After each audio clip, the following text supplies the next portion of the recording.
All right, I got another guest this week. The wickedly talented Emma Doran joins me here in the shed. We talk about her life as a ma. We talk about how she got her start in comedy, some bad jobs she's had, and how she's been smoking since the age of 16. And then later on, we talk about RTE, the Tupperty scandal, and how they don't give you any money if you make a sketch show in Ireland. And she also explains later on how she sometimes prefers bad gigs to good gigs. It's a lot of fun. All of that and more on today's Tony Cantwell Shit Show. Emma, thanks so much for coming into my shed. Thanks, this is lovely. What's your history of sheds? Did you have a hangout shed when you were a kid growing up? Oh my God, that's such a good question. There was, yes, there was one. Now, were they sheds? There was one in behind our farm shopping centre. Oh, yeah. Kind of a makeshift thing. Yeah. I think it was given a name of some. Just kind of like a porn hut in No, the woods. well, I think it was one of those things that the lads, they owned up, but you'd go in to have a smoke. And I do remember one time I think it was when I was smoking when I couldn't have the cigarette in my mouth while I lit it. Yeah. And I think then I'd progressed to being able to light the cigarette in my mouth. Yeah. And then because you're a child with no depth perception. Like you start lighting it here, like, oh no, hang on. I don't want to get too close to my face. I think that was the first time that I lit the filter. Do you ever Yeah, do that? Yeah. I've smoked a full fag backwards. At a wedding or something. You know? And it's not that different. Well, I found I didn't notice. The last time I did it was at Ivy Gardens. And oh my God, what's the comedian? Alan Partridge's like wingman. Tim Key. Yeah, he was there and a few others like cool UK. He's cool. Yeah, cool UK comics. And I was there smoking backwards. Yes. He had to say to me 3 times. Yeah. Like, you need to stop that. Yeah. That's the wrong way round. She's not listening. She won't listen to me. Do it in a poem with Tim Key. And I think pay he would have called. I think, and the third time he probably called me love because he was just like, she's fucked. Yeah, you need to stop this, babe. You'd be seeing wild things in the green room of Ivy Gardens. People have no idea. I mean, I won't spill the beans, but I like when there's fist fights. You saw a fist fight? Yes. Oh, I didn't see that. Oh yeah, that was good. Well, was that between redacted and redacted? Yeah. Yeah. Well, maybe a punch thrown and missed, and then a kind of but still good. I mean, comedian standard good. Yeah, comedian standard. Yeah, good. yeah. Like, kind of like grabbing, punching people's backs. You ever see like a fist fight in the green and which lads punch each other in the back? You never see that in a mixed martial arts fight, but it's always like doom and doom. That's the go-to move. Oh God, yeah. I think there was back punching. But yeah, I love that green room. Yeah, it's good. It's good. Looking forward to it this year. Free drink, I think, is a major part of it. Yeah, it is. Yeah. Yeah. I was there one time, and someone from Aiken was all like, "Tony, what's the crack? Look, I'll go over and I'll buy you a drink." And then while he was at the bar, Martin Angolo just literally like came up from out of the ground. He's like, "What's going on here?" He's like, "Oh, do you want one as well? Oh, great, yeah." And then out of nowhere, Danny Ryan also just pops up like, and I'm saying to Aiken, can you make that 3 pints now? Lads? Yeah. Yeah. Oh God. But like you'd see Martin coming from anywhere, but somehow he just like crept over. Like, what's going on here? He's such a quiet man. He is a quiet man. Yeah. He does kind of enter a room quietly. You wouldn't know he's there. Yeah. I'm a bit of a sidler. Like when I used to work in an office, I had to I'd be in early or whatever sometimes, and somebody making a coffee, and some people are in that kind of like morning mode and they're locked in, they're just making a coffee, using a coffee machine or whatever, and they're locked in, and I'd be walking into the canteen and I already know in advance because of how quiet I walk, they're like, they're going to get a fright now, so I'm in there and I'm like, and then even still this little one just turns around like, oh my God, and like I don't know what I can do. I think I need to wear a collar like a cat. I do that thing, and I've been told by numerous people that I'm quiet when I should be loud. Yeah. And I'm loud. So like get me in a library and I'm like I don't know why. I have a problem. I'm constantly going on to like radio things, like just whispering into fucking microphones all the time, not saying, answering yes, no to questions. We're like, okay, great. Let's have another song. You're very good at comedy. You're very good at doing. I'm trying. You're very good at doing live comedy, of course, and your output is unbelievable when it comes to videos. Before I ask you about that, Yes, yeah. Is this the first job you have been good at, or have you been good at other jobs? Do you know what? I think it is. Yeah? I think it actually is because I had loads of jobs. And no, I wouldn't be a take the piss person. No, dosser. I'm not if there's dossing to be done, I'll be doing it. Yeah. But I don't want to. I'm not going to leave stuff for other people. But one of my bosses, he said to me, he said, I can't tell. I can't believe he said this to me. He's like, I can't tell whether you're just interested or overwhelmed. Like, You're just dead. You're just dead. That's so funny. just That dead. must have required so much of him thinking. You know, that, like, Yeah, there was so much yeah. thought that went into. I can't wrap my fucking head around this one. You know, probably Yeah. awake at night trying to figure Yeah. you out. You know, Because he That's a just great say, line. are you, like, is everything okay? And I was like, yeah. Yeah. And it was, I think that was a job that I had nothing. So have you ever been in this situation where you're in a job and there's nothing to do, Yeah. but you don't want to tell anyone that you've nothing to do in case they give you stuff? Yeah. You know what I mean? It's a fine line. And actually that job in particular, that's when I started to like really get into comedy stuff, or like researching about where you could go and do stand up and open mics. I'm not too bad in like a coffee shop, pub kind of setting. Sure. I do not take it seriously, but I do want people to get their food and their drinks Yeah. and all that. And like I used to work in this place. I talk about it on stage, but I used to work in this place, Timber Trove, and I worked there because I was at this weird place where I still really needed a job, but I was getting like first interviews and I wasn't getting second interviews. And I'm total like spoof cakes. I can do an interview. Yeah. And I was like, I think these people are Googling me and they're seeing I do stand up and they think I'm really? not going to stick around in the job, which was true. Yeah. But I was like, I don't need them knowing this. So I got this job in this coffee shop, and I remember I was like, that was a real motivation of like, I need to fucking do something. I'm in this. They don't even have me working on the floor. I'm working as a fucking kitchen porter. Oh God. Yeah. Oh God. Yeah. And I'm like, no, I'll do this. I need to get a job so I can get the next job. I was like, you know, I can't have a big gap on the CV. And this fella, I'm serving him. I was getting like pancakes, full breakfast, the whole shebang. And he was like, and I'm like, because you're in the kitchen and you're scrubbing or whatever, like you look like shite. Yeah. Like pure shite. Do you have a hair now?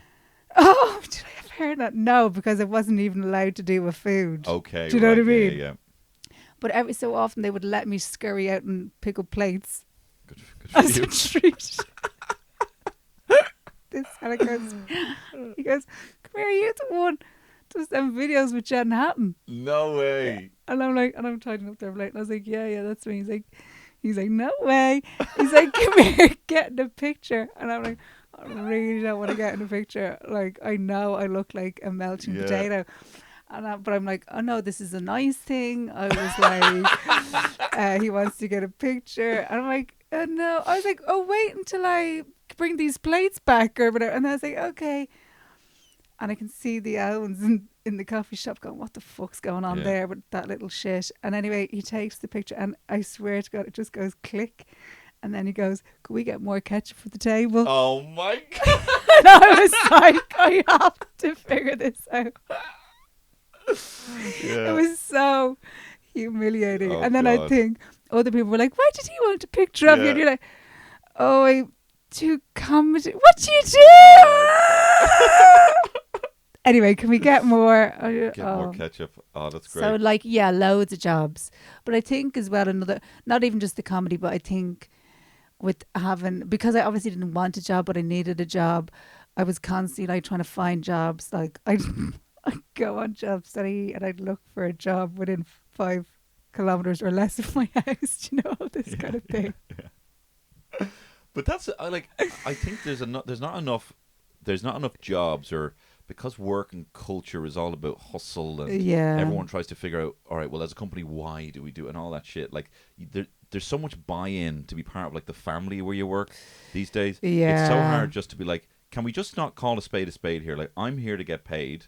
So like all of my motivations are here just to get paid. Like, Yeah. I don't want anything beyond the bare minimum, and I just want to be paid, and I'll do the job. You know. Yeah, I don't want any pizza Fridays. Yeah. Just give me the tenner. Yeah. Just give me the Yeah. tenner. Yeah, or I've worked in places where you get in at 9,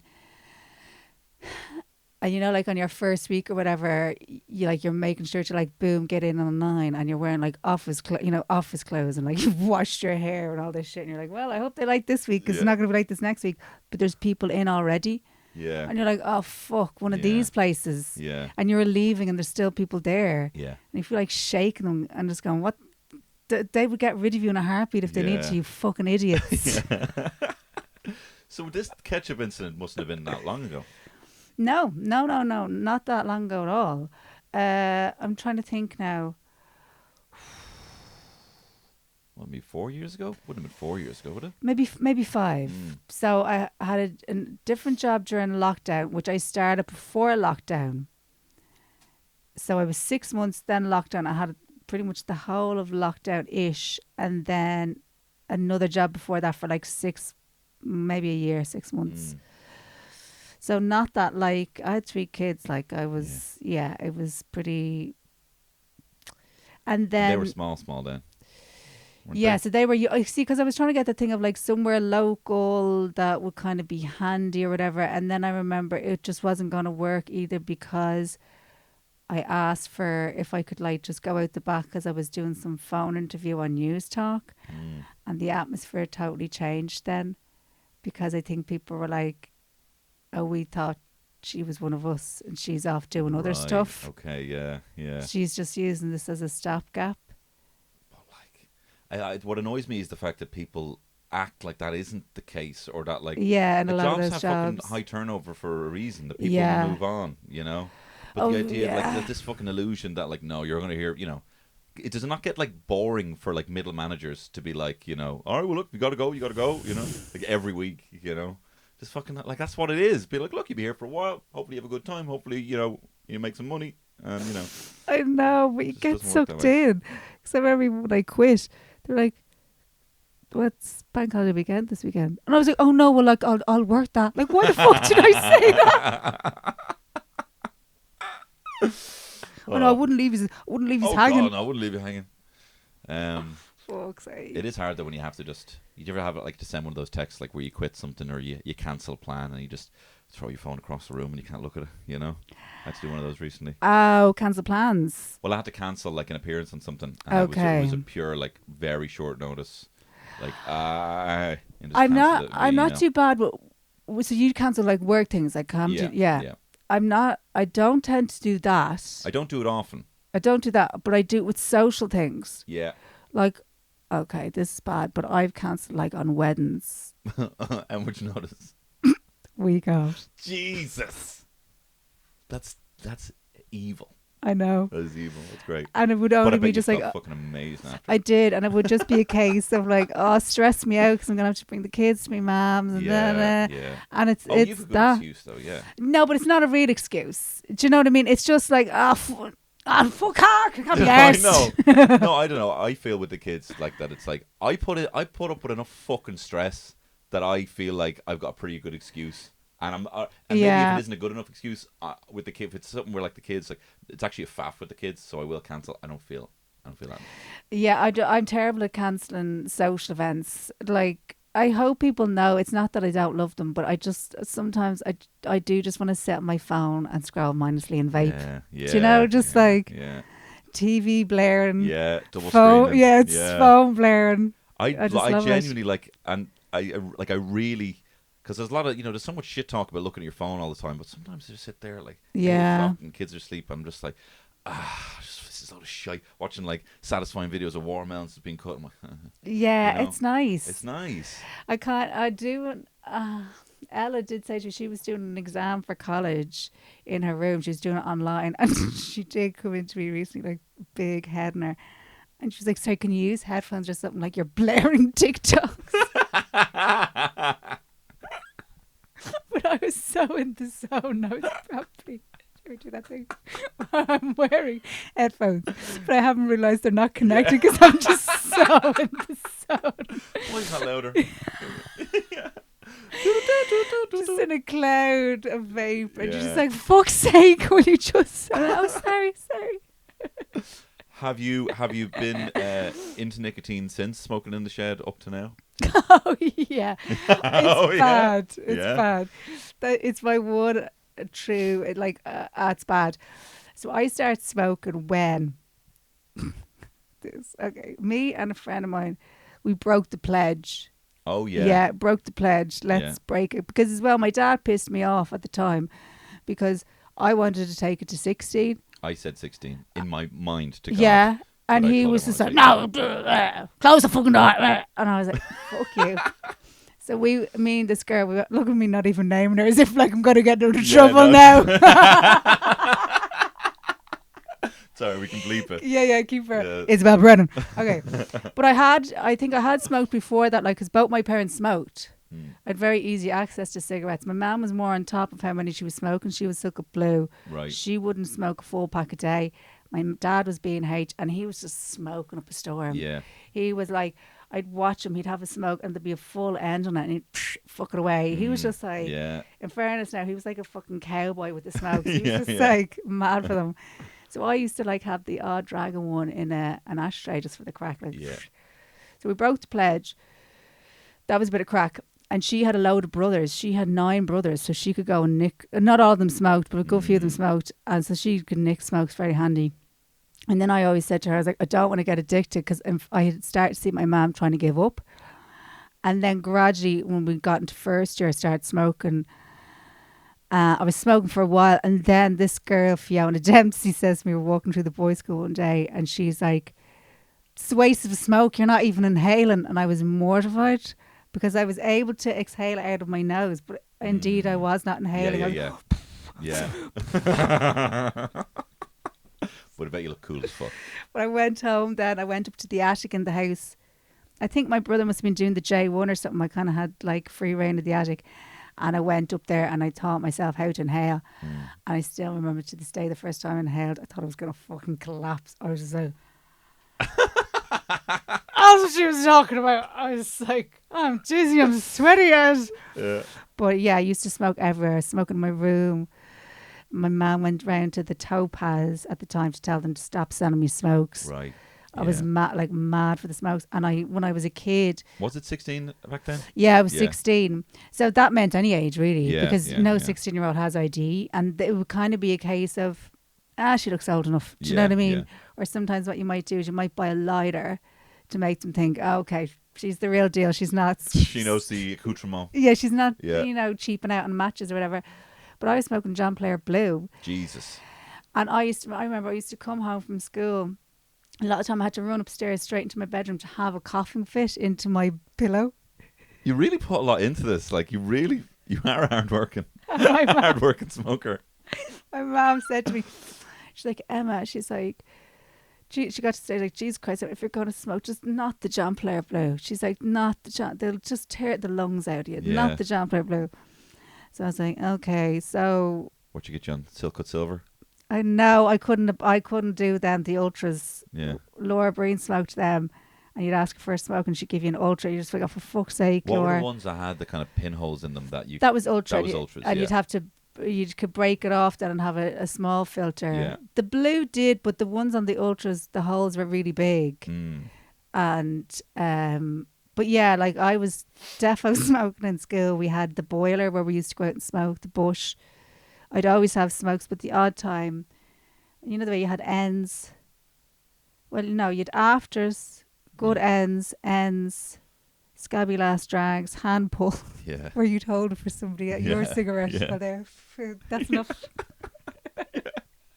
And the girls who start smoking in, what was it, like 4th or 5th year, we were just like, oh, these fucking blowins. Why did you bother starting now? That's what we used to say to them. Yeah. So We bad. used to say the arse of that. 'Cause the arse Yeah, of that. yeah. Oh, you ducked Darstay. Oh, Yeah, for you sake. ducked arse it, yeah.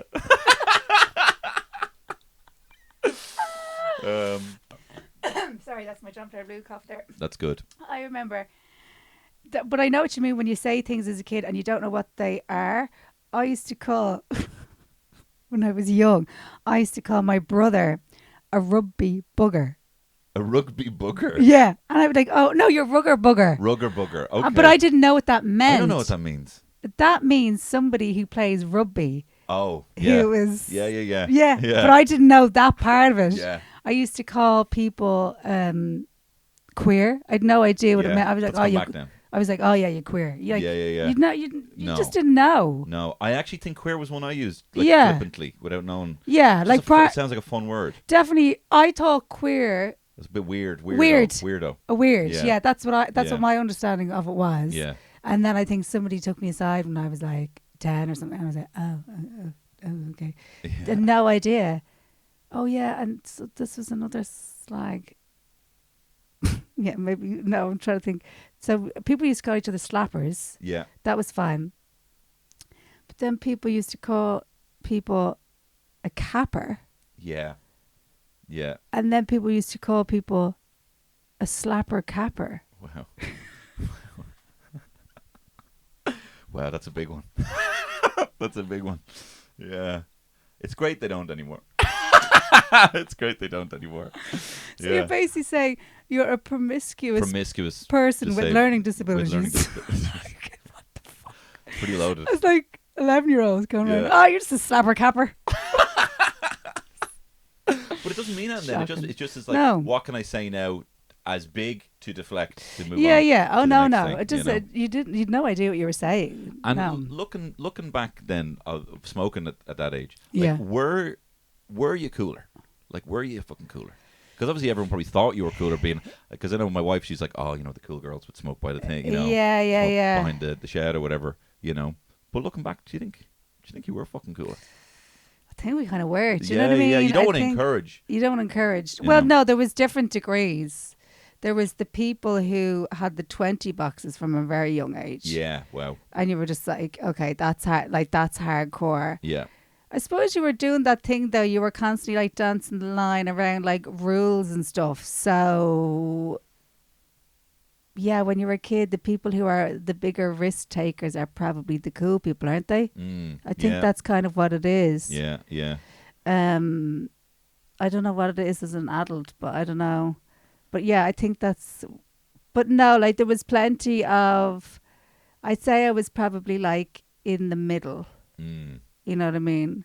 There was still plenty of people that I was like trying to impress, or like people who, if they said to me, "Oh, you leave an end on that," I'd be like, "Here, have a smoke." I absolutely have a smoke. Like, yeah.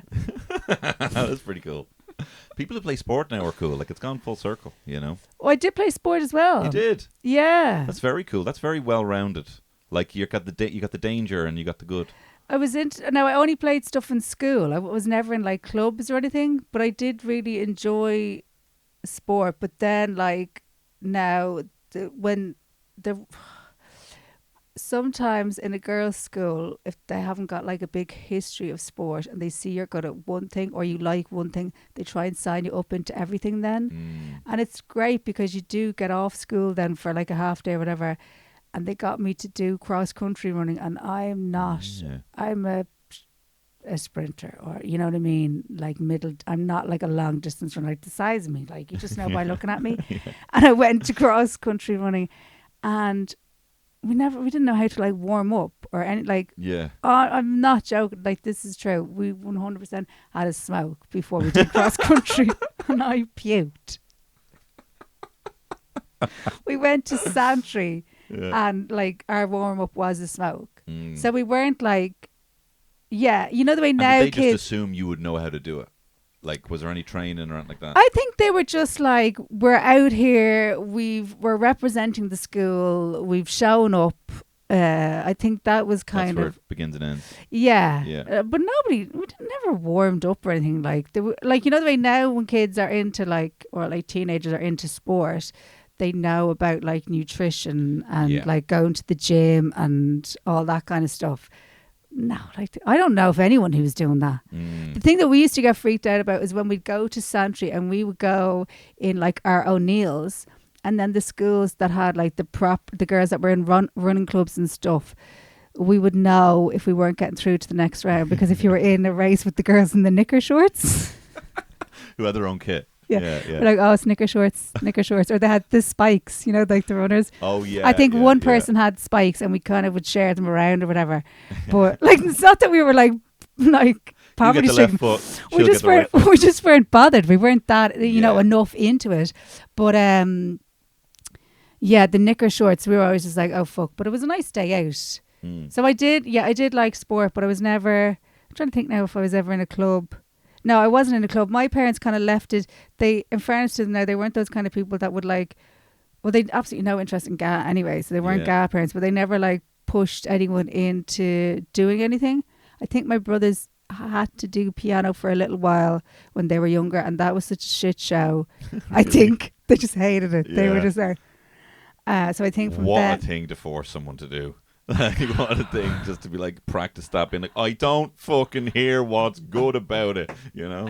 And the scales. Exactly, yeah. Not good. So I think then they were like, no, just leave it up to them. If they want to do something, they'll come to us. I think the only outside thing I ever did outside of school was I signed up to a drama group. Right, okay. Like I actively pursued that. I looked it up in the yellow pages and I said to my mum and dad, I want to do that. And the reason I wanted to do that one was because it was an agency as well. Oh. And a woman who used to be in Fair City ran it. So for me, I was like, this checks out. Really? So you had the eyes on the prize early on? Yeah, what I say was fifth year. Because I knew other people in my school were acting. There was people going, it was like the factory and they were doing like hip hop dancing, and there was a girl, she was getting in ads. Yeah. And I was raging about that. I was fucking jealous. And she had the thing of, she was blonde, really cute, and she had a twin brother and he was in a cheese string ad. Oh. So I was like, they've got this thing sewn up. Fucking hell, yeah. Yeah. But I was like, if I could try and get in on this action. So was it seeing their success that you were like, I want a piece of that? Or would there have been actors or people that you would like put up on your wall? No, I think I had it. I think I had it in my head from a young age that that's what I wanted to do. But I just thought that's what everyone wanted to do. Yeah, I thought that. And I remember I had it's obvious. Look at them; they're there. That's Everyone's what we all them. want, isn't it? Yeah, because I remember I had a discussion, not like a chat with my friend after secondary school. Maybe we were in college, and I was saying, "Oh, well, of course, like I always wanted to get into that stuff, like yourself." She's like, "No, I don't have absolutely no interest." Like yourself, of course. But like we're doing all the like the messing in school and all, and like having the laughs and doing silly dances. And she's like, "No, but I wouldn't. Not as a job, like not as a, not devote my life to it. Like that'd be fucking mad, wouldn't it?" I'm like, yeah, I suppose so. Were you vocal to people like your parents, if that's what you wanted to do? Did you want to get into the acting or silly dancing? No, not silly dancing. No, I told them about that drama group, and they were like, "Yeah, cool." And I did go and do it, but I never would have said to people or anyone else, like, that's what I want to do as an actual full-time pursuit. Or like, I never would have gone to like finish school and done like Gaiety school acting. I would have been just like, oh, get a fucking grip. Yeah. And even still, people who do that, I do think get a grip. Yeah, I know. Yeah. You have a real resistance to like when people like buy into the culture or something. You're like, fuck off, like, you know. Like, I've been at things where like people have been given like a talk to introduce stuff at first, and you're like, can we just do what we're here to do? Like, you just don't. You don't like people like doing intros. You don't like people setting the kind of scenario. You're like, I'll do it on the day. And I've heard you say that many times. I'll do it on the day. But like, you do it on the day, and you do it very well on the day. Yeah. But you've never been one for like, you know, we need to muck in together and pull ourselves up by our boot, which actually makes sense that you're doing running off on your own. That makes sense, you know, when you're for sport. I don't know what it is. I feel like if I buy into it too much, I might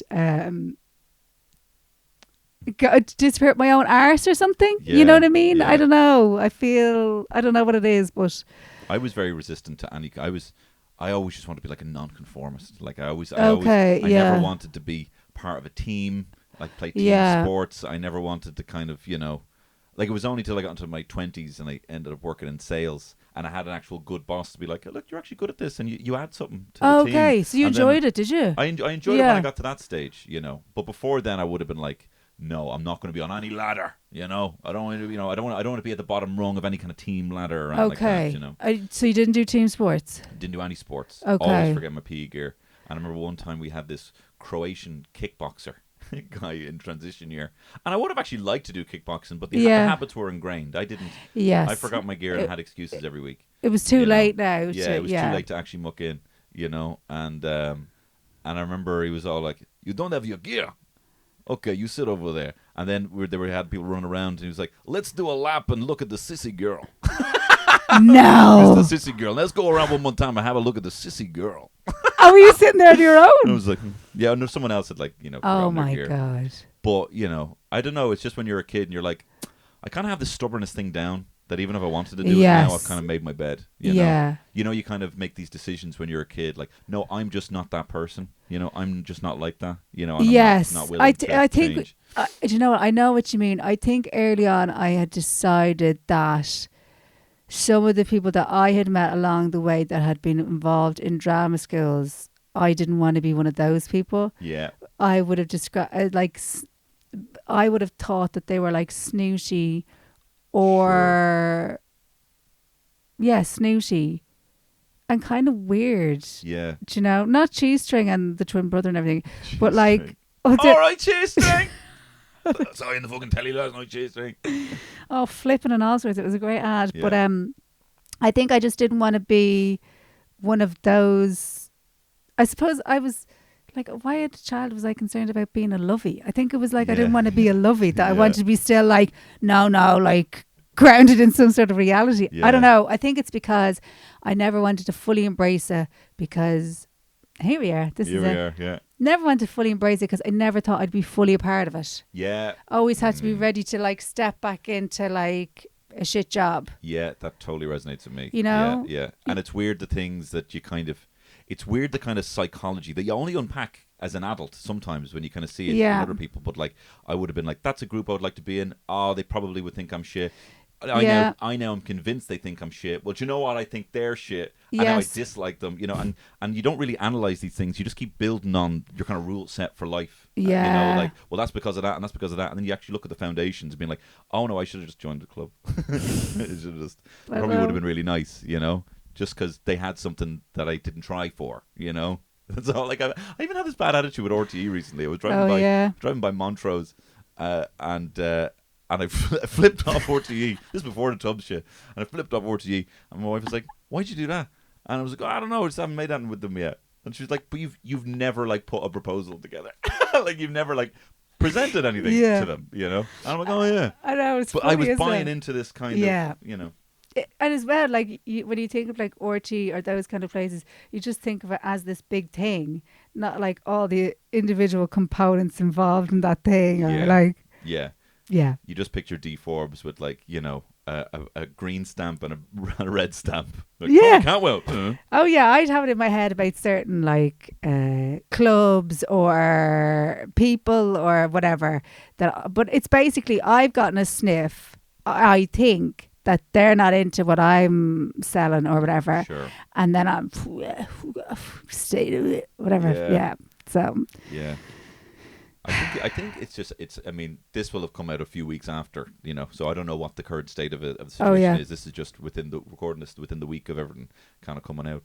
But I don't know. I think what they've had to do is this what's make it very interesting, because the whole story's been they're hemorrhaging money, that they don't have any money. There's no money for anything. They have to sell land, to make money, and so I've kind of bought that rhetoric as to why the shows are the way they are and why comedy is the way it is, because they have to go with reality TV because that's proven to work with the core demographic, which is a bit older than us, the Late Show audience, which is older than us, and they have to maintain those kind of Ireland's own buying, rural kind of Ireland. But like the fact that they did have this money, that they could, if they wanted to, find the money, and then give it to just the avenues, and then they were like, well, I think people will kick off, so we'll keep that a secret. It does wind you up. But I kind of had bought into this idea, like, oh, the way it is like I kind of have sympathy for them because they don't have the money to make comedy. Oh yeah, they wish they could do the stuff. They don't have the comedy to kind of break the cycle that's existing and that's working at the moment. But Dermot Bannon works for them. Fitz Family, works for them. Don't get paid to do the celebrity one. You don't get paid. Don't get paid. What was your charity? My charity was Canteen, because my friend had been involved with Canteen, so I was like, okay, I'll pick that. But like, it's funny. People, I remember someone said to me, "Oh, doing those telly bits now, you're gonna have to make sure you have all your ducks in a row when it comes to your own money." And I was like, "You don't get paid to go on the Late Late. You don't get paid to go on Aaron's Village Family." Yeah. I was like, people think that when you do something on RTE as a spec, like as one of me or you. Do you not get paid to be on the Late Late? No. You don't get paid to be a guest on the Late Late? No. I suppose you were promoting your tour. Yeah. So where's... Yeah. That's so expensive. It's such an expensive show. So no. No, you can get a lift. Of just total transparency. Yeah, Virgin don't give you a lift. Virgin don't give you a lift. But they might give you... Well, they might the odd time. I've now... Oh. I did once, I think, when I was like, well, I'm doing this other thing. I did get one once. You know, I was coming from town or something. I think they ordered me a taxi, and then I paid with the taxi pretty much with exactly the amount of money I was got. I'm not sure if they got it because it was a PR thing for a festival, so they might have actually covered it. But it's infuriating when you think that there's all these people at the top getting all this big cash, and I'm sure there's other people. There's going to be other people who aren't, household names or whatever, and we're going to see like, oh, fucking Miko Bollocks was on this. Like, what the fuck's going on there? Poor Miko Bollocks. But these people on the board of executives saying, oh, like, we didn't know.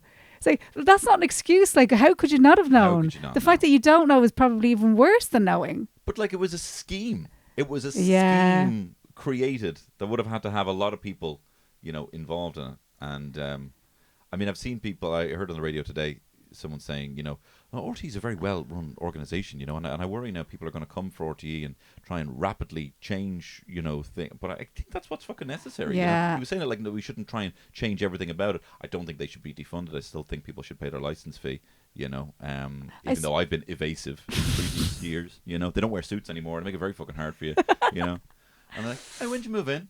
You just moved in. Just moved in. Just moved in. Yeah. I'm still saying that. It's a few years.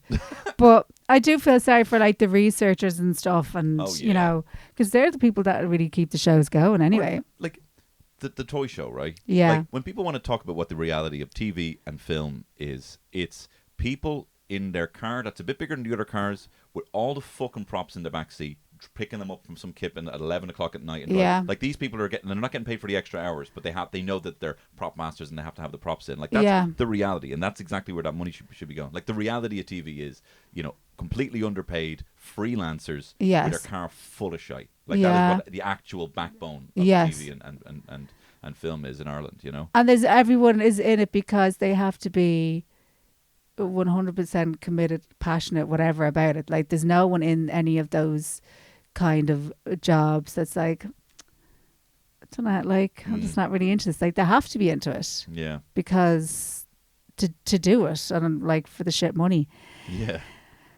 What the fuck? Actually, I'm so annoyed. It's so annoying. The more you think about it, and the more it unravels, And I did say this, I won't, but Peter brought it up on Twitter, and I brought it up on the podcast recently.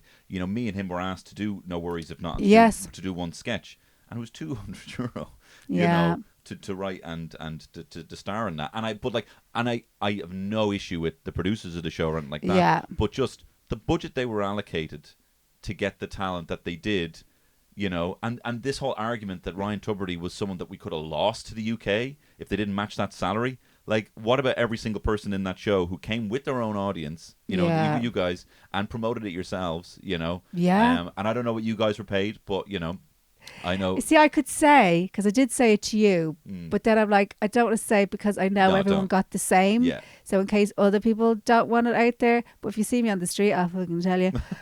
But it was so small budget. Like, there was like, I like, most of the clothes I had were my own clothes. I bought in rakes of clothes. Yeah.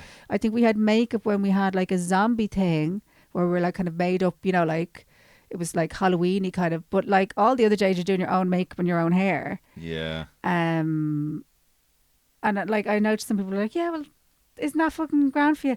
But like usually when you're filming something, someone else is doing your hair and your makeup, and you're looking over your script, and we Yeah. all wrote most of the scripts as well. So there was just like, you have a car full of fucking clothes. I'm bringing my fucking hair straightener because I know I'm gonna have to do my hair, and you know what I mean. Like Yeah. so, like all, and they're like real full days, so they're all extra full because you're doing so much. But then like we were all happy to do it because we wanted to be able to do something, and I mean, if you put down the time put in, and I'm not even talking about the extra time of like travels and all that kind of stuff, I don't think, because we had like writing sessions and whatever, I don't think it probably would have been, I don't think it would have been minimum wage. And like we all knew that at the time, but we're like, yeah, no, we want to go into this, and we just wanted we were excited to have the opportunity to make something.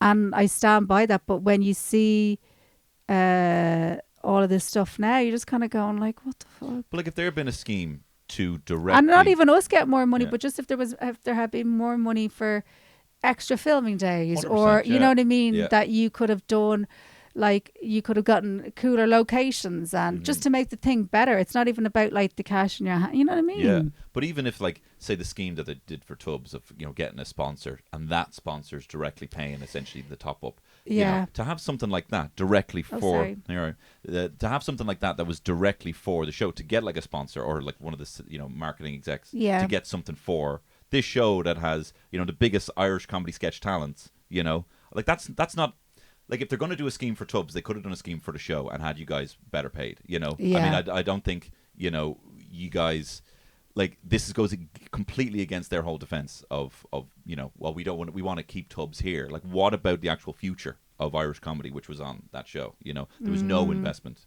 No. In that. I don't want to talk back because I wasn't in it, and I don't want to be one of these like, well, oh no, I told you so, and any of the shit. But like they were like, and it was very nice. They were like, look, this is the budget, just to let you know, and they were comfortable. They were apologetic about it, but they were like, this is just what we have for additional this bits. is what we're and dealing we would with. love to have you in, and they were very nice, and I had a lovely meeting with them and everything, But it was just, it seemed like more work than worth, Yeah. But it is very frustrating. It's just like if they're able to do schemes for some and not everyone, and But do you think Tubbs will ever work again? Well, he won't walk into RTE again. I think he's done. I think the book will do well. Right. He's got a book coming out. I'd say he does. Yeah. Wouldn't you? Yeah, of course. Yeah. Get his side. I think if he's willing to talk in the book, but I do think that it is. What would I say? I do think the person who I want to ask more questions with or whatever would be like his agent. Yeah. Because I would understand maybe that like he wouldn't have full knowledge or whatever. And I would wager RT were fairly strong armed. I reckon they were probably given some ultimatum to do something that is so out. If they're like, well, look, no, we're not going to take the pay cut. And if everyone else is taking the pay cut, there is no money to pull from that at the time, at least. So I think he's kind in a way. Obviously, it's it is one of those things you're you are responsible for it, but I feel like it's more RT and his agent, perhaps. I mean, to be perfectly honest, like, I could see it.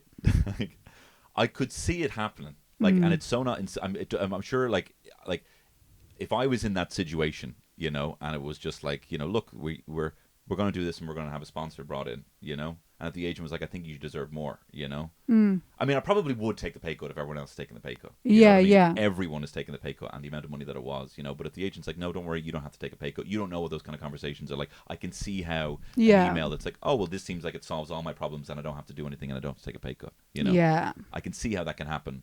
Rather than the story now, which is taking food out of babies' mouths and freelancers on 0-hour contracts. And but that is something that has to be considered as well. And I think if this had happened, I think the timing of it's really bad. So I think like if it had happened during Celtic Tiger, I think people would have just like almost laughed it off. Yeah. It's like all that, but I think now people are like, no, like cost of living is insane. 100%. But you know what? And I don't mean to. We're annoyed. We're pissed off. Cast too much shade on some of the RT presenters, but I also heard someone saying, look, I think the reason why the public are so angry is because the average wage in Ireland at the moment is 49,000. You know, so they see these massive amounts of money, and they're like, well, that's hugely different from where I am. I think that the public are also annoyed to be like, well, you weren't worth that. You weren't worth the pay cut. And you were certainly not worth the jump. And then everyone's kind of been coming out with their pay. And I'm like, I know what you're doing here. And you're probably seeing, you know, they're acting like Ray Darcy revealing his wage, you know, to be like, well, this is, you know, what I was paid. You know, it's probably like, look, I'm one of you. You know, it's not good for anyone. It's not a good. It looks like too much money. And I think it's also that people are like, I don't think you're worth that. And is 49 the average, is it? 49 is apparently the average, yeah. I feel like that sounds high. It does sound high. Yeah. Yeah. I'd probably but it's, I suppose if you take the average, there's people bumping up the average in a huge way. I'd say, yeah. I'd actually like to know maybe the millions of people who are on maybe under 30, you know? Yeah. Or the hundreds of thousands maybe under 30, you know? Or under 25, probably. I'm just thinking of all the jobs I've worked. Sorry, back to the 49. What's that? Yeah, I know, yeah. Who's getting that? I can't remember getting a job, and it was 16 grand a year, and like a sales job I was in, and there was no commission, and I was fucking like, you know. And there was no commission. Christ. But like I was paying like maybe £300 rent or something like that. You know, I could get by on it. But I was just like, I was so delighted just to have like a, you know, and I know there's probably people on less than that who are probably like, you know, that's it. Yeah, you can't get it right. I changed jobs so many times. I mean, I was doing it to myself. You must have like fucking 9 million emergency taxes. You must have always been getting the emergency tax, chasing back the emergency tax. You must have it was like 3 birthdays a year getting your emergency tax back. Big chunk of change. Like, what's this? Look at this. It's an emergency. She might be out of here real quick. We need to get it while we can. And at one stage you're like, oh, this is great, my CV looks real full, and then it's getting to the point where you're like, no, we're going to have to drop some of these jobs. This looks the full CV. Be like, wow, this is a real fucking explorer here. Yeah. But 2 pages. No, I think I totally get people being pissed off with ORT. I'm pissed off, you know. I suppose it's different when you're thinking about like you've had dealings or interactions with the organisation, and you're not talking about it from like purely, because I think it's like if you've done, like, if you've worked for them or you've done bits, it's obviously it's biased whatever way. But if your relationship with RT is just watching your TV and listening to your radio, and you're pissed off about all that, like, I totally get it. I mean, like, and it's just a wedge of money, a constant thing, doesn't it? It's not just like a once off, and everyone's like, "Oh my god, absolutely shocked." Everyone's just like, "Oh Well, I think what's happened as well is it's kind of like RTE have been kind of like cancelled, and like all the kind of bad will or whatever the kind of grievances people have been all kind of warped into the, you know. I think I wouldn't say people are happy, but I think people are satisfied to see criticism. But he's almost the scapegoat now in a way. He is a bit isn't of a scapegoat. I mean, like you said, it's all been kind of bundled into this now. But how does it not begin and end with Dee Forbes? I mean, even just for her having to, if it was something like a scheme that was brought to her desk, she would have had to okay that. She would have had to see when the figures are going out, what she's presenting now the figures are. Like, I mean, she would have had to oversee all of that happening, you know. Yeah. And then the fact she's, you know, as of this week, she's a bit sick, so she can't make the Oireachtas. She's got a doctor's note. She can't make the, you know, Oireachtas committee about it. But anyway, look, let's talk about some fun things. There's some fun questions for you. Oh, okay. It's exciting. Okay, I got some really fun questions, and I won't keep you too long. No, you're grand. I was just checking the time. Okay, grand. But I've nowhere to be. Really? Well, no. I mean, kids are in school? Yeah, they're in school. Unreal. Yeah. Yeah. They're finishing up tomorrow. Oh, God. Did you know what they did today? I'm actually raged about this. There's a camp in the school.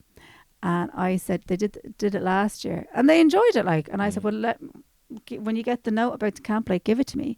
The two of them had basically decided together they didn't want to do the camp, that they just wanted to stay home and like be on the switch and watching telly. So they kept the note about the summer camp from me. That's very clever. That's very clever. I fucking called them this morning. Did you? Don't you be crying, you're really big now. I was so annoyed with them. It's when they get together and do this stuff. Yeah. And they get Who do you think was the main schemer? I think Joe, he's 10. He's just and they did it last year and they enjoyed it. But I said, did you find out about the summer camp? Yeah. And he was like, I think there's someone different doing it. Like a different teacher in school. I was like, yeah, grand, that's fine. And I was starting to, he gave me the clue then. I was like, oh, he's thinking of very good. dropping out of this now. Yeah. Are you going to get them in? Oh, I'm going to get them in, yeah.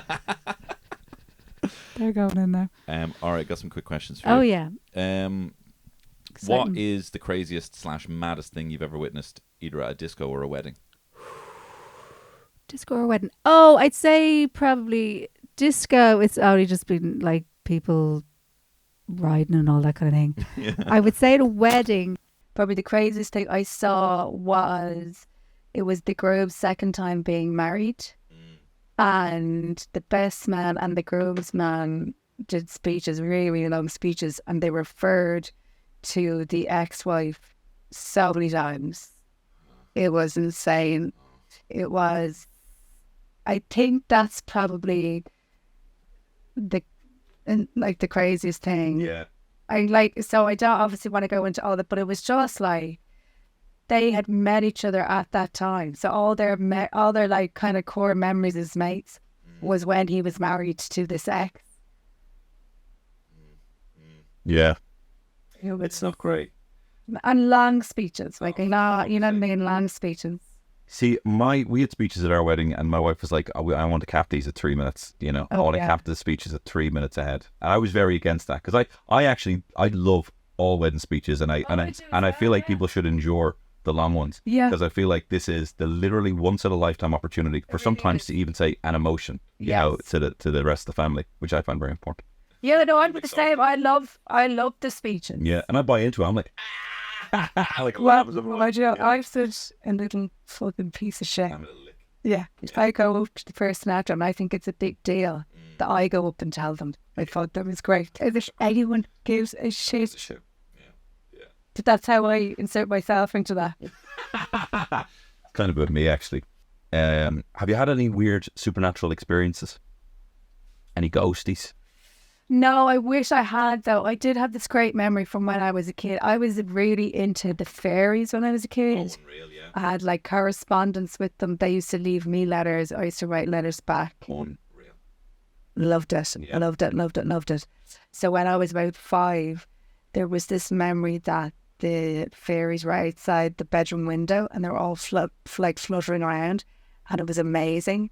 And then it wasn't until many, many years later that I caught that it was fucking maths. Like it's with me, John, if you and I. Was it one of those things? So I wanted it to be, I think I believed for so long because I wanted it to be true, and it was so magical. But I would be I've done like the Ouija board now. Would have been a big fan of the Ouija board. I love a bit of that. But I've never, unfortunately, ever seen a ghost or a UFO or anything like that. Oh, you would be open to? I'd love it. You wouldn't immediately be like, that's all bullshit. No. Do you know what? There's a part of me that really loves like believing in that stuff. I hate the things, when people go into the haunted houses at night. Yeah. I'm just like, please do that. Please do that. Yeah, man, please do that. I remember watching one of those Derek Acora shows, and he went in somewhere and he was all like, oh, there's a woman, she's got bees, and there's also bees on her head, and there's like bees on her beard, and bees coming out of her mouth. He used to go find with little bees. It was cracking up. I do watch as well. I get sucked into the psychics on TikTok and stuff. Yeah. There's a lot of tarot, man. There's a lot of tarot. Yeah, and there's this seatbelt psychic where people get into the back of his car. I'm sure it's like a TV show, but I just watch snippets of it. And from what I can gather, he seems to get it every time. He seems to be amazing. Obviously, I don't know how it's edited or what information yet, but I'm totally, I'm in that like 100%. Yeah.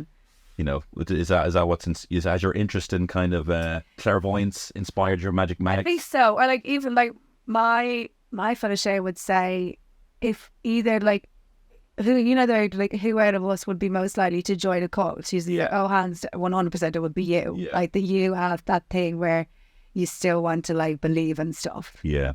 Yeah, me too. I would definitely if someone is like, I'm just so easily impressed by people who seem to have confidence. Yeah. That like even if there's someone who's maybe like you know, an inch taller than me, and they seem to have confidence. I'm just like, I laugh before they finish the sentence. I'm like, I don't know what it is. I just want to be held by people all the time. Yeah. It's the confidence thing, isn't it? What's the best Halloween costume you ever dressed up as a kid? I'll include costumes you maybe made for your own kids if there's something that's better. Okay, let me think now.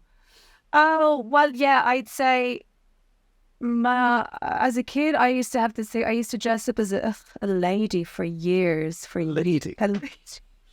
What's that mean? What does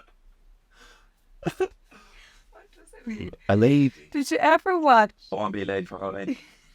For what? Where's the comment? Yeah, I've seen clips of it. Yeah. And like the Aunt Sally, a lady would be like a hat, a shawl, like a long dress. But it was basically I would get to wear makeup, so I was like, I'd be a lady. And then I did that for a few years, and then I completely flipped switch and then or whatever, and I dressed up as a soldier. Oh, nice. And I went around the estate. And people thought I was my brother. Then I saw a photograph of it recently. And for some reason, I'm completely in blackface. But Oh,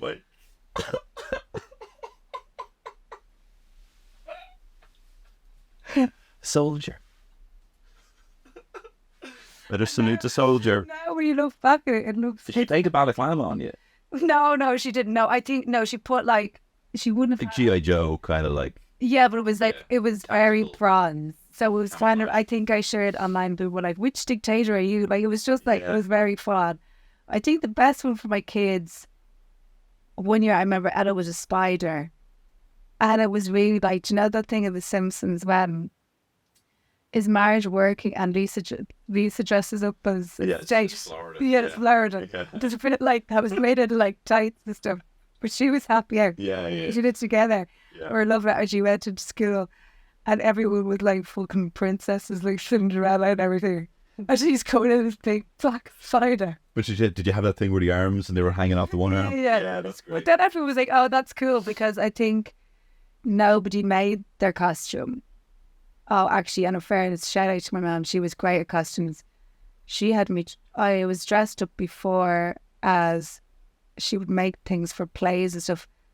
It was like the Queen of Hearts. We had a fancy dress costume in school, right? And I dressed up as the Queen of Hearts. And she had done out the whole playing card. And like, you know, had straps and I had that same on the other side. And she'd built these like support straps because like, I was going to wreck your shoulders and whatever. Unreal. This big old thing. And then a girl in my class forgot about it. She got a balloon, drew a face on it, stuck her head in a jumper and had the balloon, and she fucking won. Fucking Jennifer Ross, I was fucking raging at you. We were just calling it over. So she was just going to roast their first and second name. Yeah. But so my mom now, for she's real artsy. I think I'm just... What did she do? She was a nurse, but I think like if she'd had her choice now, she definitely would have gotten into art. And she'd be much better artistically than I would be. And she's much more of a like perfectionist and precision. Attention to detail. Yeah, exactly. She likes, like, she'd be good at like sewing it. And if I was sewing, I was like, Grant, I need to like move on to whatever the next thing is. But she has much more like persistence at things. Like, yeah. I'd love to see like an alternate reality where like all the mums who just got into a job but had a different passion, like what that would look like. Yeah, because she said she wanted to do art in school and she put it as her choice, but I think it was only her and one other girl, so they're like, well, no. So that was the end of that. So I think she could have been really, she would like costume design, or like she does paint now. She got into it, but So my mum like has always just worked in shops and she's very good at that. She's, you know, very personable, worked in retail and newsagents and that kind of thing. But like since there have been video players, she's always just known how to do a video player. She's always really good with phones, very technically gifted. Yes. You know, like I remember one time we went on holidays and she literally had set on the video player to record an episode of X-Men that would be starting and then ending at a certain time. And when I came out, a long play as well on the VHS. Wow. And I remember coming back and there was like 30 episodes recorded that had just come on, and this is like a thing just had like 3 buttons, and she's able to figure all that out. amazing. You know, I feel like there's an alternate reality where she like is some sort of like NASA engineer. You know. Yeah. All right, I've got 2 more questions.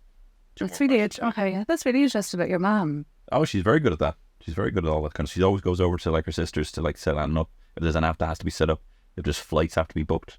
She's very the person. Yes. Is it funny how they set up the apps and they book the flights? Yeah. They do all. What's that all about? It's funny how they.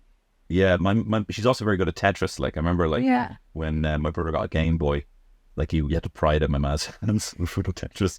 She was white knuckled, fucking, you know, smoking her Carol's cakes. Yeah. Oh, Carolyn. And nobody cigarettes. Yeah. You should do. I'm not a cigarette now. I know you do a lot of podcasts at the moment, but you should really do a fag kind of review show. You know, where you're just like maybe on reviews. Yeah, or if anyone has any old fags from the 90s that maybe they found. It's so long since I've actually had a cigarette now at Family Wood Club. Yeah. I don't crave them now. It took me a while, like when I started like doing little disposable vapes. Yeah. I felt like it was my first cigarette. I felt sick. Yeah. Why? And then like it's so stupid, isn't it? And you're like, I'm gonna push past this. I'll figure this out. Don't you? Yeah, exactly. I figure it out. Yeah. So true. What is something that you don't like that everyone else does like that you'd actually like to make illegal? So many things. It could be anything. It could be a TV show. It could be Wildland for all you know. Let me think now. Something ever loves it. You're like, I actually don't like that. I want to get rid of that. Like, the thing that springs to mind is like GA. Yeah. I've no interest in GA. Up to whatever, up to the town. The fantasy. You know, these things, mate. I'm playing county or whatever. I don't know what that means. Yeah, I don't know what it means. But when the Dubs were winning, I was there. I was there. Yes. My man gets tickets. I'm no interest. See, because now I don't think I would have ever gotten into what they used to do thing in our school where the football was at the same time as the GA. Mm-hmm. So it's like, oh, you're either doing one or the other. I was like, I'm going to do football because that's what we would play down the road. Yeah. The GA, no, not a big fan of. Like, what would I make illegal? I love the idea. Just you're like, GA, just make it illegal. Yeah. You're so. I remember you said something before. Well, you've said it a few times where you've actually even said like that you love bad gigs. That you actually just love sometimes like not that you want to bring on a heckler or whatever like that, but if they're not feeling it, you're also you fucking love it and you just like, oh well, this is what this is now. Do you know what? It's so I love it, and I think there's something as well that like I think as well what it is the people that you're on with when you have a bad gig together. There's no like it's such a bonding experience. Yeah. So, like, I feel like I would always feel like Martin is like a comedy cousin because we started at the same time, but we have so many memories of so many bad gigs. Yes. So I think there's something like, it just makes me feel comfortable sometimes. Yeah. Because when I started, like, oh my God, there was gigs in like the Badass Cafe. I was a regular. No way. Created the Badass Cafe. Like so much. Oh, so many. So I think it's just, I feel like, oh, I know what to do. Yeah. What's your top tips for navigating a bad gig? This is exclusively just for me. Bad gig? For coming away with it with some sort of enjoyment. I think what it is like that you have to create an atmosphere of like that you're aware of what's going on and you let everybody in. So basically, say if it's a bad gig and there's no one there, I would never, and this is only over time, I'd see other comedians do this, give out about like, oh, there's only fucking 15 of us here. Don't give out to those people because they're here. Yeah. It's not their fault. Yeah. So now it's a case of like, we're all in this together. And I suppose that's probably when I started doing crowd work and chatting to people and stuff. But I feel like if you allow them to get an insight into what's happening in your mind at that moment, then it does make it more enjoyable. And then I feel like you're not this might sound cheesy, but I feel like you're not alone on the stage, that you're all in it together. That's what I like about a shit gig. Okay. In a way. If I can get to that, sometimes you can't get to that point. But I think when I started out, I used to say, no matter what was going on out in the audience, I would just go up and I'd be like, I'm doing these jokes and that's what I'm going to tell and that's what's happening. Whereas I think as I got more experienced, I'd be like, no, I'll just wait and see what it's like.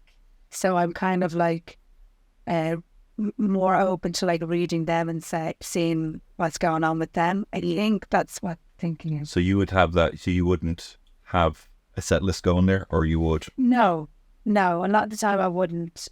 I'd have an idea what I'm going to do, but I might depend on the gig now. To say like at the moment I'm trying to get new stuff, so I'd have an idea where I want to start and what I can finish up on when my times are enough. But I want to leave it like loosey enough that I can maybe find something. But so are you literally going up on stage with a kind of idea about what you find funny, and you're just trying to explain that idea, or would you have had this written out already, which for your newer material? Newer material.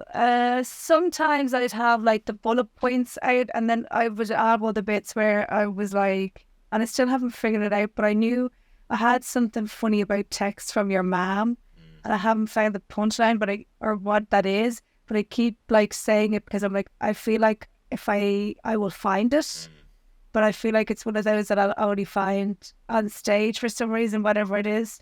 But it depends. Sometimes I find like some jokes, I'll get them in my head and they're done. And then other ones, like I have one at the moment that I'm trying to work out, like about the school WhatsApp groups. And I thought I had it there the other night, and then I did it again and I fucking tanked. I was like, oh, for fuck's sake. I was like, I had to go. But sometimes those jokes, I find that I have to pain over and it being better than the ones that come quicker. I don't know, like that I have to like try and work out what the punchline is, but I feel like I don't have like a solid thing that I do. It just depends on the joke. This is probably, I love talking about this. I love talking about this as well. Yeah. It's all right. This is towards the end of the podcast. We can talk a bit of shop. But I used to be much more rigid when I started, and I used to be much more deadpan. But I think then when I got confidence about being on stage and whatever, and that I had enough material, then I could like loosen up. And I feel like I probably am still quite deadpan, or I'm naturally like would lean towards sarcasm as a person. I feel like me on stage now is much closer to me than maybe when I started out or whatever. Yeah. And I used to be, I find myself, I think it happened after lockdown. I stopped like, I used to always write down my set list before every gig. And I feel like at some point I just kind of stopped doing that. I will still write it down, but some nights I would draw her. Yeah. Do you find that makes you a bit freer to be present? Yeah. Yeah. Yeah. That's I think that's what it is, because I think what happen to me sometimes is I'd be too in my head. So say I might be starting a joke and then I might be like, oh, I should fucking forgetting the bit before this now. And I'm like in my own head about this, which could still happen, but it's not as big of a thing now. Or now I would probably say, oh, I'm fucking forgetting that part of it now. I was like, I was that back again and kind of enjoy it. Yeah. Rather than back in the day, I would have been just like, so I feel like I've made them more a part of it. Yeah. That I used to feel like it was real, like if I'm on the stage and they're out there, and there still is that separation, but I hope that we're more all in it together. Yeah. That's why I enjoy it more now. I still feel like I need to have the definite skeleton, whether I do it or not. 90% of the time I do, but I might still have a bit more fun and talk to the crowd a little bit more now. But I still feel like I need to have. I've just done it so many times where I've thought I'm gonna go out there and just kind of wing it today. Yeah. And it's not exactly worked. Was that so? Yeah. So I do that thing of I would have enough material. So say like the show is an hour and 10 minutes, no matter what happens. Like if the crowd literally have no fucking reaction, it is an hour and 10 minutes. But I will suss them out to see if there's any playing to be done. And sometimes like that, sometimes there's not. I'll just go, okay, I'll just go back into what I'm doing. How do you find the best people to play with? Yeah, it's a tricky one, isn't it? Because it took me a while to get it, because I used to do this thing as well. I thought it was just me being fun. But I used to do this thing where I'd ask somebody something in the audience and I'd get kind of aggressive with them. Yeah. And I think I'm just having fun. Yeah. But then I'm like, no, Emma, what the fuck you doing? Yeah. Then I went through a period of picking the mouth person. Don't want the mouth person. No. You want someone who's in the middle that is okay about, you know, is kind of the friend that will go, okay, I'll go first then. If we need someone to go first, I'll go first. Yeah. But they're not like pushing people out of the way to go, I'm going to go first, I'm going to go first. Yeah. So, And they're not going to die with you speaking to them. and that, yeah, and you don't want them to die either, because that's, you want them like just somewhere in the middle. So I don't know what it is. I think I know now by I can just judge it. It's something that happens in my brain. But I used to be cozy and pick out or if you'd see someone, oh, like I was starting, you'd see someone go, no, you're like, oh, I'll chat to them. Yeah. Big fucking agent. Because they, 90% of the time, don't actually say anything that could even be considered a sentence. That doesn't make sense. It's just like a word. They grab you and they drag you down comedy cul-de-sac and you're fighting for your life. Yeah. And you're folks. So. It took me a while to not talk to the mouth, especially if it's a mouthpiece at the front that no one can hear at the back. You know, and you're having this conversation. You've totally alienated the whole. Yeah, you were like, oh, what's going on there? Usually now I'd have different things that I would do to like quieten them or just like not give them energy. And then, if I pick the person that's too quiet, I'd have stuff that I can do to like back out of that and like, okay, I don't want to make you feel uncomfortable because, well, there's a certain level of uncomfortable that you want, but when you know this just kind of make everyone feel uncomfortable. But I think it's something. I think it just happens in my brain at the time, and it's just from. I'm essentially profiling. That's what I'm doing. Yeah. Yeah, but you can sometimes just make a connection with someone where you're like, they're looking at you in a kind of way where they're like, they're already in a conversation with you. Yes. You know? Yeah. And they're normally the best. And it's so much fun when you get something like from that.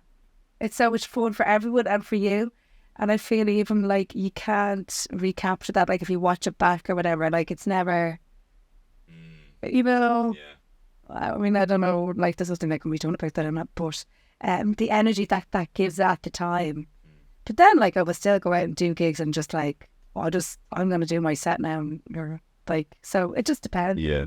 Is stand-up your favourite thing? Is stand-up, I don't know. But it's good, yes. Yeah, I know, yeah. Because last week I gigged Monday to Friday. So I haven't done that in a long time. Because doing the tour, I was just doing my tour dates. I wasn't doing any other gigs. So it's the first time in a long time that I've done that. And I could gouge all the gigs were all different. And some of them, like, I kind of, like myself, I'd say 6 out of 10, 4 out of 10. There was another one that was like, I'd say 9.5 out of 10. Like, nice. That was a proper fucking gig that we all had. But, do you know what? I think I'm just addicted to it at this point. Yeah. I feel like it's like my way of like being or whatever. And I don't understand people who don't do it or just do it like once and in 3 months. Yeah. And I have to like, especially like early days, I was like, what the fuck are you doing? You don't do what that once every 3 months, but like this. And now I'm like, no, people can do whatever they want to do about like, some people don't need the fucking constant fix that you do. No, they could probably do it. It's definitely not going to hurt, you know. I feel like when you start though, if you're really into it, go like hit the ground running with it, and then you can take time out. I don't know, but yeah, I used to get annoyed about it, but yeah, no, I did 2 gigs there, and I'm doing my 3rd one now a year later. To see, yeah. It's not got to do with it. It just like fucking annoys me. Emma, you know, I could sit and talk to you all day. Do you have any tour dates you would like to plug? Yeah. Yeah. Of the Vicar in September. Oh! Unreal. What date? 23rd. 23rd of September. Yeah. So I just have a few dates in September. Done the tour, but they said we'll wedge things in. Unreal. Paddy Power as well? Paddy Power, yeah. Yeah. Looking forward to that. Yeah, we're going out after? At least one of the days. Yeah. It's hard to know though, because the last day wasn't great last day. The people were kind of tired by the last day. Yeah. I don't know if it's the first day, then you don't want to be hungover for the rest of it. I know. So I think somewhere in the middle You've got is it. the night. Yeah. I always find it after that I missed the night. And then I'm like, we're going out tonight as well. you try to get it back up. Yeah. Well, no, but did you do Yeah, tonight? yeah. And then I was just like, oh, I drove here. Yeah. Yeah. And I've gone, I'll be late. Bye. Yeah, I can't wait till the kids at that age where it's just like they're where there's no childcare after they go down to sleep, you know. Oh, yeah, there's nothing now. Yeah. 10 and 8. It's just all fucking TikToks and vape. I would read fuck. Emma Doran, thanks so much for being here. Thanks, ma'am. Thank you. Thanks.